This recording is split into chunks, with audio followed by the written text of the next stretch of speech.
Today I'm here representing the Houston Apartment Association, and we want to let everyone know that there are more than 1 million Houstonians that live in apartments. And one of the advantages of living in apartments is that you have neighbors in close proximity. So we want to encourage all of your neighbors to care for neighbors to help prevent any kind of heat stress or any other summer issues. Ways that you can help your neighbors would be to report any unescorted children, unattended children in the pool area. Report it to management, urge the children to leave.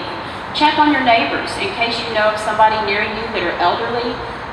Just check on them, make sure they're okay. If your air conditioner goes out, report the outage immediately. Some leases require the service request to be submitted in writing, but be sure to report it. Maybe help your neighbor by reporting their AC outage if they don't have a phone or ability to communicate very easily. So we really want to encourage neighbors helping neighbors this summer. Have a safe summer. Too often, parents are leaving children, or guardians leaving children inside of locked vehicles in this hot heat. So we're here to talk about look before you lock. Parents should always remember to look before you lock to make sure they didn't leave their child inside their vehicle. In this busy time, it's easy to get distracted. Always look in the back seat before locking your vehicle. Maybe leave your keys, or maybe not your keys, but your cell phone or your wallet in the back seat as a reminder. Children are especially vulnerable during these hot months in the warm summer because their body temperatures tend to rise 3 to 5 times faster than that of adults. In fact, kidsincars.org found that an average of 38 kids died from heat stroke as a result of being left inside of the vehicle. Help keep your kids safe and around hot cars with these tips. Never leave a child unattended in a car, no matter how briefly. The interior temperature of a vehicle can rise almost 20 degrees within the first 10 minutes of the vehicle being shut off. Don't be fooled by nice temperatures. Even in 60-degree Fahrenheit weather, a car can reach as high as 110 degrees. Keep vehicles locked so that small children aren't able to crawl in without you knowing. And if you're carrying a child passenger, try to drive through things like fast food restaurants, banks, or even dry cleaners. Call 911, of course, if you see an unattended child in a vehicle. Thank you. With the summertime, we see an increase in injuries in our emergency departments, and certain injuries because kids are out and about. And so we encourage kids to be outside because it's good for their health and it's fun, but also we want to make sure that your kids stay safe. And so I'm going to highlight some tips for prevention of certain injuries.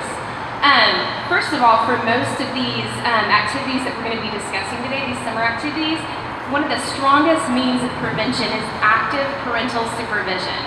And so first I'm going to talk about bicycle safety. Whenever kids are out on their bicycles, like I said, it's fun, it's good for their health. However, also they're at risk if they don't wear the proper safety equipment and if they're not properly supervised by their parents. And so we encourage kids, every child for every ride on their bike, to wear a helmet. Helmets can reduce the risk of head injury by 88%. And it's the single most effective safety equipment for a child while riding their bike to prevent these head injuries that are so tragic to kids. Also, I want to encourage kids when they're riding, it doesn't matter whether they're riding in the morning, in the afternoon, at night, to always wear bright clothing that's fluorescent, that can be seen, because they want to be seen by drivers on the road. This is for kids and adults actually. And then also making sure that their bike fits properly, making sure that it has reflectors on the front and on the back. And then just best practice is not to ride your bike at night, because that puts you at further risk to being injured on your bike. Another injury that we really would like to prevent, and this is all year round, not just during the summer, but as kids are out and about, it puts them at more risk, is backovers. And so we encourage all drivers to check around their vehicle at all times whenever they're getting into their car, because kids are quick. They can run behind your vehicle and it puts them at risk for being backed over, and you at risk for backing into them.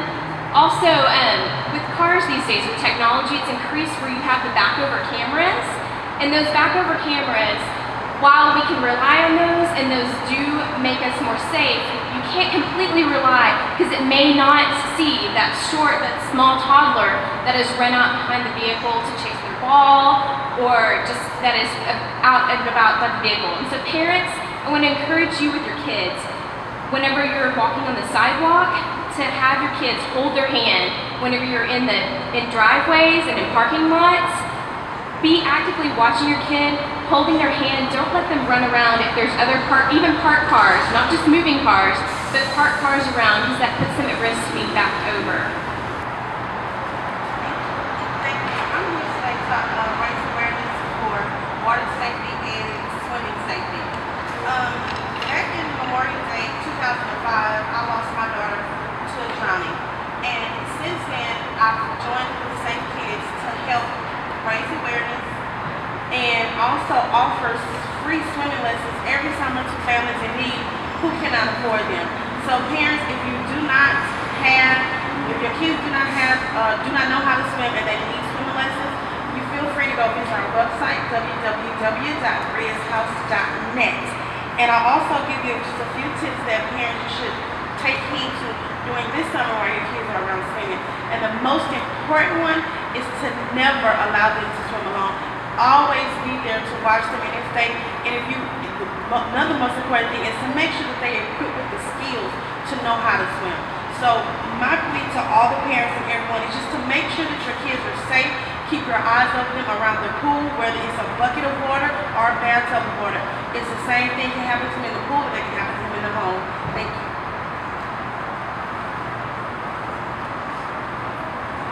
Good morning. My name is Chris Brown, and I'm with the U.S. Army Corps of Engineers, and I lead the water safety team for the Safe Kids Greater Houston. I'm simply here to reinforce what Dean Esia had to say to you, mainly that this year alone we've had 4 drownings in the Houston-Harris County area. Last year, we had 82 in the state of Texas, child drowning fatalities. We had 25 in Region 6, of which Harris County, Fort Bend County, and the city of Houston are part of. So this year, at this time, we have 4 drownings.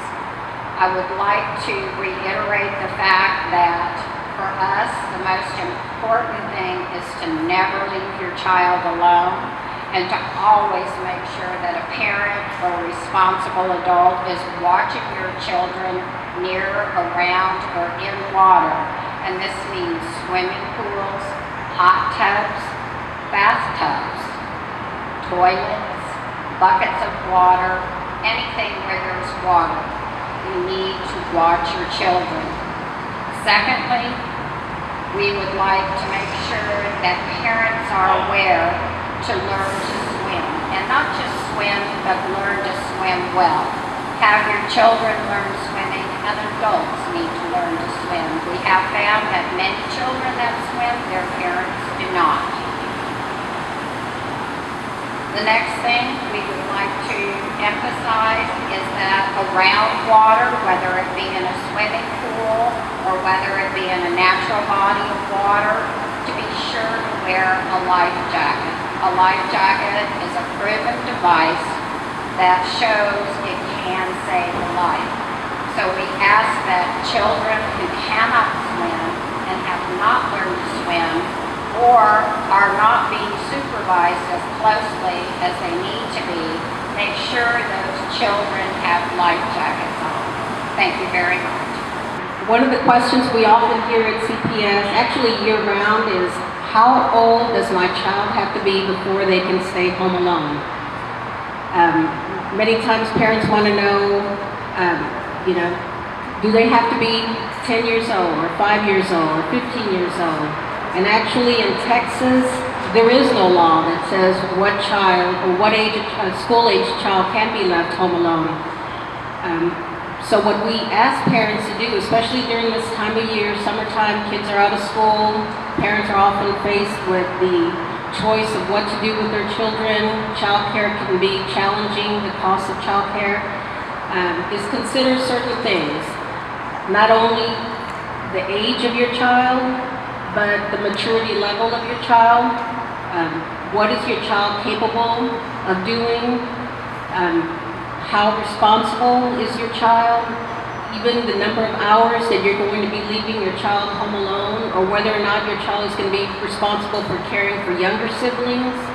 Because it's one thing to, let's say, leave a 10-year-old home alone, but leave a 10-year-old caring for young siblings, like a 2-year-old child, puts a lot of responsibility on that child. Also, does your child know the safety rules of the house? Are they allowed to use the microwave while you're gone, or the stove? Are they allowed to use scissors or knives? Do they know how to answer the telephone or knock at the door while you're gone? Do they know how to reach you or a responsible adult in case you're gone from the house? The length of time you're going to be gone from the house is also important. Year-round neglect or children home alone is the #1 type of report that CPS receives and investigates. But too often times it's only after a tragedy has occurred. A toddler wanders out of the house unnoticed and drowns in a backyard pool. A child finds a firearm in the house and plays with it and accidentally shoots themselves. Or a child finds some matches and starts a house fire. And so those are some of the tragedies that CPS has to respond to. So what we remind parents to do this summer while kids are out is, you know your child the best. You know what your child is capable of doing. You know what kind of supervision your child requires.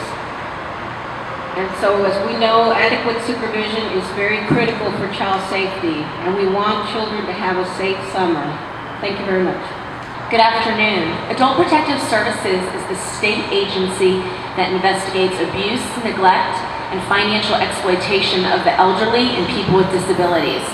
The summer is a fantastic time of year, but with the fun comes really high temperatures, and the elderly are at a higher risk for things like heat stroke and dehydration, which can cause some really, really serious medical conditions.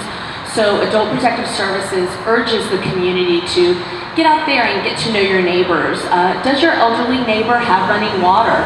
Do they have air conditioning? Are they using their air conditioning? Or are they just using box fans throughout the home?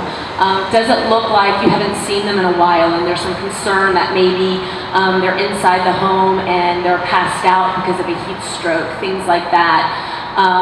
Adult Protective Services can offer the elderly and people with disabilities in the community a lot of services. So if you have concerns, please call and make a report, 1-800-252-5400, and we can start helping the elderly and people with their disabilities in our community. Thank you.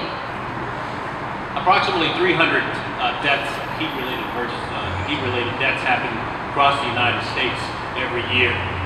What we don't see is the relationship between the elevated temperatures that cause the heart attacks and the strokes, the altered mental capacities of individuals that are involved in traumas and motor vehicle accidents. We in the Houston Fire Department recommend that you hydrate before you go out in these summer months. Okay? If you're going to work out or work in the environment outside or with no air conditioning, we recommend that you get hydrated, approximately 20 ounces of water before you go out there in that heat, and continue to hydrate during your process out in the heat.